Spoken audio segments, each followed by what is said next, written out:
इकडे भिवंडीमध्ये धोकादायक इमारत कोसळली आणि मृतांचा आकडा आता 9 वर पोहोचलाय। नारपोली गंगारामवाडी परिसरामधील कोहिनूर इमारत कोसळली। आपत्ती व्यवस्थापन मंत्री गिरीश महाजन दुर्घटनास्थळी जाणार आहेत।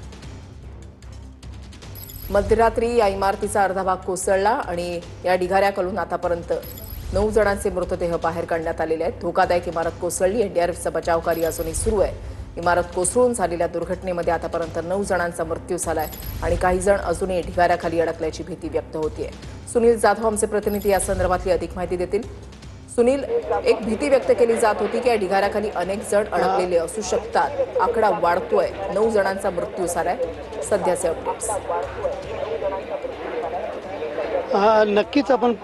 नक्कीच आपण पाहिलं तर भिवंडीमधला हा परिसर आहे आणि आपण पाहू शकता या कोहिनूर इमारतीमध्ये आत्ता देखील या ठिकाणी एनडीआरएफ टीम असेल, टीडीआरएफ टीम असेल आणि फायर ब्रिगेड असेल किंवा आपत्कालीन सेवा असेल यांच्याकडनं ढिगारा उपचाराचं काम या ठिकाणी सुरू आहे। आत्तापर्यंत आपण पाहिलं तर या ढिगाऱ्याखालनं 9 जणांचा मृतदेह जो आहे तो या ठिकाणी काढण्यामध्ये एनडीआरएफच्या टीमला यश आलेलं आहे। अजून देखील काही जण या ढिगाऱ्याखाली अडकल्याची शक्यता वर्तवली जात आहेत। सध्या त्यांचा शोध चालू आहे। मात्र विशेष पाहायला गेलं तर ही जी इमारत आहे या इमारतीच्या खालचे 3 पिलर जे आहेत ते काढण्यात आले होते आणि या एका इमारतीमध्ये 2 वेगवेगळ्या इमारती होत्या आणि दोन्ही विंगमध्ये एका इमारतीमध्ये पहिल्या मजल्यावरती 12 रूम असे 48 रूम या ठिकाणी होते आणि विशेषतः खालचे जे 3 पिलर काढले आणि हे पिलर काढताना याला कुठलाच सपोर्ट न दिल्याने ही इमारत जी आहे ती अचानक कोसळली। विशेष पाहिलं तर यावेळेला मोठ्या प्रमाणात कामगार जे आहेत ते इमारतीत होते,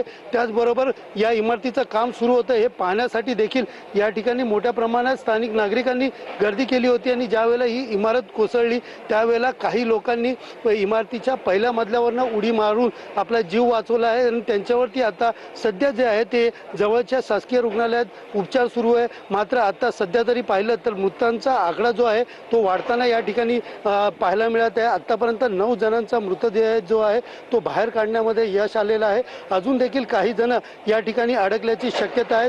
सर्वच जे मृतदेह आहेत त्यांना शवविच्छेदनासाठी या ठिकाणी शासकीय रुग्णालयामध्ये नेल्याची माहिती या ठिकाणी मिळत आहे।